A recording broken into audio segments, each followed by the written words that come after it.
Going. Living the dream. Living the dream. I don't. So you didn't end up having to go to that thing today, huh? Nope. Nope. Good. Yeah. Good. Good. Good. Well, we're happy to see you. We. It's strange. We don't have a special guest. We usually have that lately. So it's just us three. Yeah, I guess No, that one's popping on tonight. no one's popping on. Watch. The other Adam will pop on like 10 minutes in, and we'll be done. Um, It's probably due to your movie choice there, Isaac. Oh my gosh. I forgot how bad that movie. Oh, not bad, but just that's like almost Rob levels of picks. That's what I thought. That's why I thought you might actually like it. Do you want to give us a little intro? Yeah, sure. So this week we watched A Clockwork Orange, the classic 1971 film from Stanley Kubrick. This was his second film.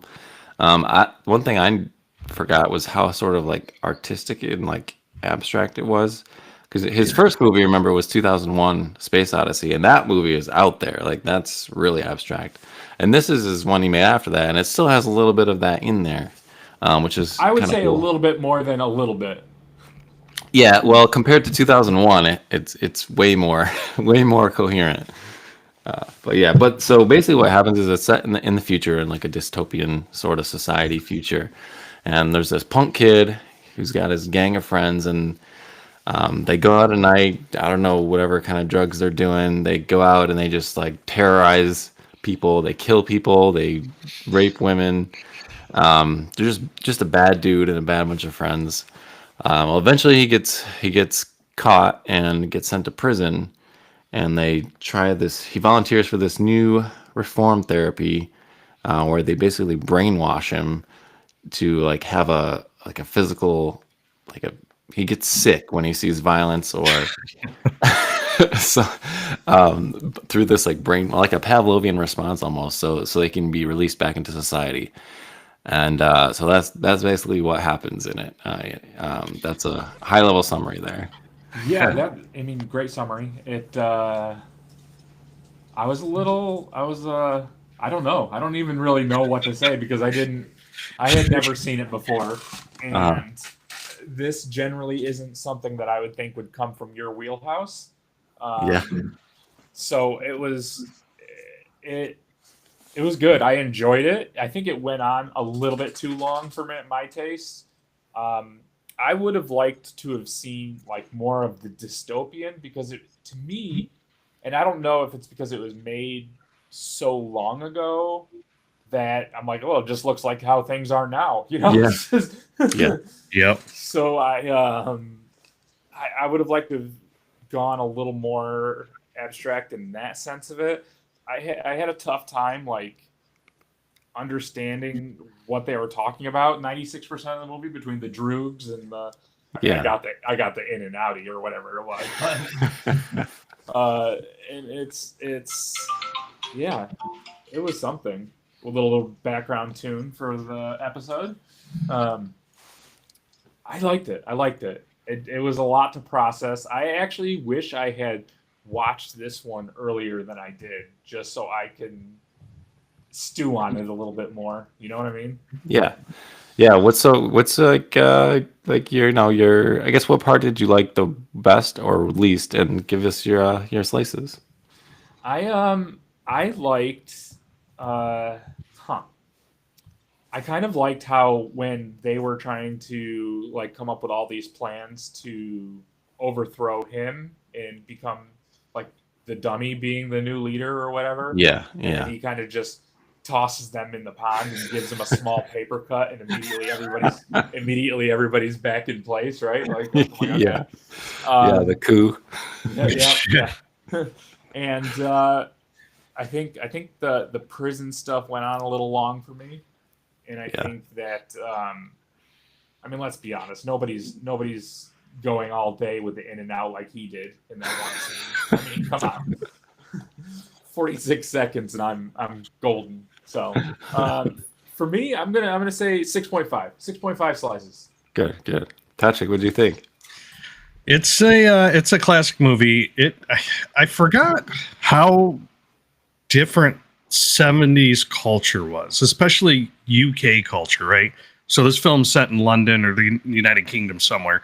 And the whole gang culture or whatever culture that was kind of popping up at that time around there, it was funny because you see the group of, was it five kids at first with all the white gear and all that. And then a little bit further down the road after they talk about some of the debauchery and stuff. And they see another gang. How is that white stuff not like more stained than it was? It got a little dirty, but like the second I step outside in something white, I'm done. I've got like chicken wing buffalo sauce on the front of me. I'm not even eating wings. I have no idea.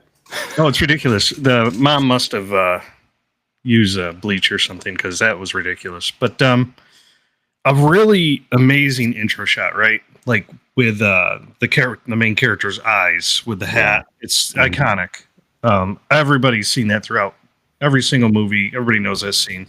Yeah, and that's an awesome point, Epic, because like I had never seen the movie, but I've always seen that shot. Yep. And I think I have like a much bigger appreciation because I've only seen Malcolm McDowell in older Malcolm McDowell. I didn't even realize that was him at first. I didn't either. Like, damn, dude, you're doing well for yourself in your early 30s. But,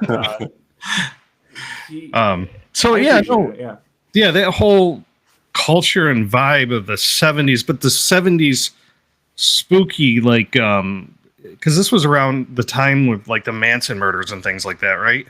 So Kubrick got a lot of these weird ideas from that.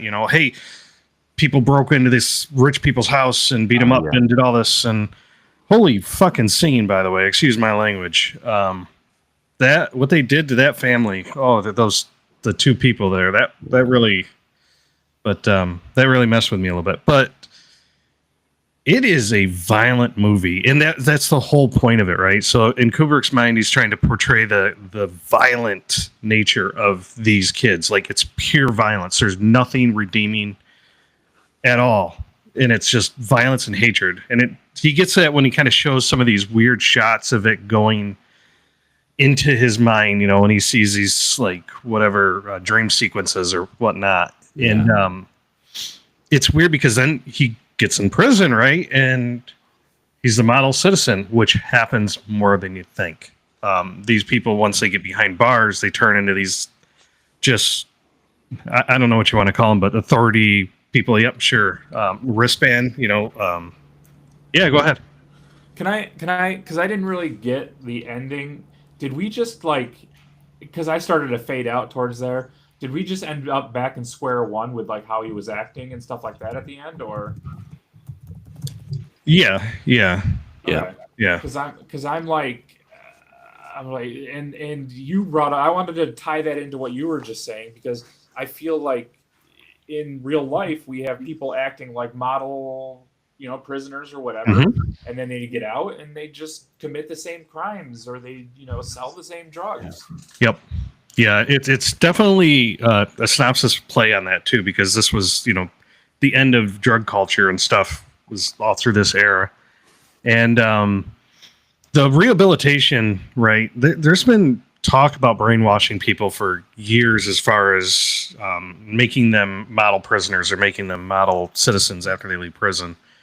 And I'm surprised at the backlash that they perceived they had for this one kid who was a heinous kid. Like, oh my God, one of the worst people alive. And I'm sorry he got treated a little bad when he got out of prison. Yeah, he's going to get his ass kicked. Yeah, you don't go to the house of the person you raped and basically killed. You don't do that. Like, how can you do that? And but I think Kubrick's trying to make it so the character is getting his comeuppance, right? So this is his revenge, his just revenge, and he can't even kill himself, right? So, like Rob said, the whole ending part is so weird because I don't know if they were trying to set up a sequel or something, but it wasn't a good ending, in my opinion, because there's no way the PM's going to come into his freaking room and be like, yeah, pictures, whatever, Yeah. And then him having sex again. Yeah, it's like the he's definitely had some sort of like mental issues from the suicide attempt, but it's like it like reversed the therapy so that he was able to not have that physical reaction anymore. Well, they said the nurse is like, yeah, while you were out, we were tinkering with your brain. Oh yeah, that's right. So they fixed him. They Yeah. actually fucked him up more. Yeah. And dude, like, the movie, I don't know. It's something, man. But it is a cinematic masterpiece. The way it was shot in that 70s pop culture. Beethoven. Yeah. Wow. I wish I could see more of the world around just this gang, because I would be interested in seeing like how dystopian it is. Like the only real thing we see that's kind of odd was like an apartment complex with some graffiti and the milk bar, which was interesting. But I wish we could have seen more. There was a game that was produced that kind of reminded me of this. It was set in like the England 70s futuristic culture where the guy's doing the same things, trying to survive in this apocalypse. I can't remember the name of it. We Happy Few, is that Yes, that one? yes, We Happy Few. So, dude, that game takes a lot of cues from this movie. I really think so. I would agree. What's your slices? Five slices out of 10. Sorry, Isaac. No, it's good. Cinematic masterpiece, but it's not the best pizza that I've tasted. So the reason I like this movie is because the first half of the movie, you're watching this like I hate this guy. He sucks. See, like I want to see him get punished. I want to see him get caught. I want to see him get what he deserves. Then he gets into prison and he goes through this therapy, and you're like, whoa, that's a little too much. Like and now you start feeling bad for him. And I like how the movie messes with you like that. Because you're like, wait a second, I don't like this guy, but I don't like what's happening to him either. Like, and it makes you confused, and you try to think, okay, so what really is a fair punishment? And it makes you think about these things. That's why I like it. But at the same time, like just the way Malcolm McDowell portrayed the character, even when he was good in prison, he still seemed like super snide. Like there's something going on back there, right? Yeah, something. Even when he was like cured, he had this weird, just you know what it is? What do you call somebody that's a psychopath, right? Like Sociopath, yeah. Sociopath, yeah. Like that guy, 100%. And I think that's what all of them were, right? Because you see and it's funny because you see the guys that became the cops, right? They were his friends or mates. And that's kind of a play on, back in the day, a lot of cops were, bad people, but they weren't. They were just every industry has bad people and whatever. But the only other point I wanted to make, though, when he hit him with the stick, that set the whole thing in motion. Like, what? He hit his partner, this big burly dude, with a stick, and his partner lost his mind. I'm like, oh, what? Yeah. I don't know. The whole rebellion. Yeah, that was like that. That's what started it. And I'm like, and then for him to get, they get thrown in the water, and all of a sudden, Michael McDowell goes and he cuts his hand a little bit, like Rob alluded to in the beginning. A paper cut. Like what? Why is this violent? You just basically killed people. Like, what the freak are you doing? He reasserted his dominance through his little knife there. Yeah. There's a couple other points. I think that the movie, it's not the main thing it's about, but it just has in there, first of all, like the hyper sexualization of everything. Just that's the way the culture is in this movie. And I think it's a commentary on how our culture is like that. Because it's not graphic like that, and I think it was over the top to make the point, but it is, our culture is really super sexualized, and I think it was kind of taking that. Yeah, you can't see even I would say even some ads for teenagers now are just super over sexualized. And, and it just feels like it just keeps getting younger and younger too, until True. we're like trying to get kids into this, Yep. culture. I Yeah. went to a Megan Maroney concert, and I agree. That was ridiculous. Yeah, so I think it was making the point that, hey, we need to like, this is where we could end up. This is what it could be like if we don't like. And it did. Yeah, yeah, Yeah. exactly. Exactly. How about that murder scene though? Which I've one? never- Which one? The penis murder. Yeah, they What were is- fighting and stuff. There Yeah. were little bits of comedy in this movie if Yeah. you think about it. Like, so to set the scene for this whole thing, like, McDowell has to climb through a window because the lady she knew not to let him in. Right. So he climbs through this window by himself, and then he confronts her by himself instead of letting his people in. And she's not having any of it. And she grabs this. I think it was a Beethoven portrait. The head Yeah. or yeah. whatever. But yeah. Like a So boss. she grabs that and starts attacking him with it, right, as a symbolization of whatever. Yeah. And all of a sudden, he grabs the penis sculpture that's sitting and bobbing up and down that he keeps hitting to piss her off. Yeah. And he's fighting with it, and I'm like, oh my god. It was funny. Yep. There was a little thing too. Did you catch when he's in the record store when he like meets those two girls? Yeah. One of the records there is the soundtrack to 2001: Space Odyssey. It's down there. No. I didn't Yeah, see like that. a reference on the first film. That's pretty cool. I noticed that. Okay. The other thing I think that the movie sort of was kind of getting at was how society almost created this problem, dude. Like this, it wasn't saying that it wasn't like his fault that he was like that, but it was definitely pointing out like his parents, right? They were not involved at all. They had no idea what he was doing. Yep. They had no control or no rules. They were just like, oh, whatever.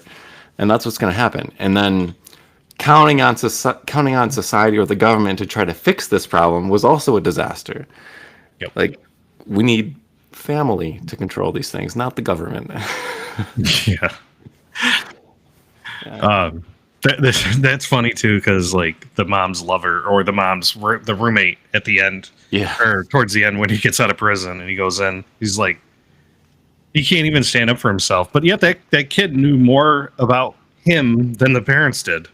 Yeah, it's true. Yeah. It's so weird how like distant they were from him. Like, but that happens today too. Especially, I don't know if they were trying to make it seem like it was an affluent, like well-off family, and the parents were just involved in their own sort of stuff. But that happens today too, right? You hear about parents that are just doing their jobs and they make a ton of money and they're not really paying attention to their kid because they got nannies and all this stuff, and then they turn out to be terrible kids. And like, what do you expect? Yeah. What was the deal with like his parole officer handler just like grabbing on his crotch and stuff, and like I didn't get that. That was, They didn't even intro him until he sits down and starts grabbing the dude's crotch. And I'm like, what is this? Who is this guy? Yeah, What? I don't know. like his mom just casually lets in somebody that's going to sexually abuse her son. Like She gave me the key, Rob. yeah, she gave me the key. She gave me the key. So anyway, this is an 8-slice movie for me. I really like it. Really? Yeah, I like this. That surprises me my because like classics, this is a me movie. So usually Yeah. I'm surprised by that. But okay. It's good. I mean, and if you look at Kubrick's movies from here on out, he just gets better. Like Full Metal Jacket is insane. Oh. Great movie. The Shining. Oh my god, yeah, dude. Yeah. That's 10 slice for me. Shining. Yeah. Love it. It's great. And there's Eyes Wide Shut and things like that too. But Yeah. Okay. Full Metal Jacket is incredible. Yep. It's tough to watch. It is. But yeah, great movie this week, I think, guys. Well, Yeah, and next week is Epic's pick, I believe, right? Or in 2 weeks. Yeah. and- 2 weeks. Yep. And you're not going to be here for the normal show next week. Yeah, I'll be out of town. Unfortunately, but Okay. that might change. I don't know. Who knows? But Yeah, well, yeah. I hope you are here because we will be doing the not the Nutty Buddy Cave, but the El Fausto boat this time. Oh my gosh, I've got the script ready to go. dude! I Oh, thought about sending it to you guys just so you know what's coming, but I figured that will ruin the story. So I'm just gonna we're gonna go in blind, okay? Yeah, let's do it. Yep. All right, gents. I will see you next week. As always, be kind to yourselves, each other, and your insides. Pizza After Midnight's a young man's game. Later. Peace. see ya.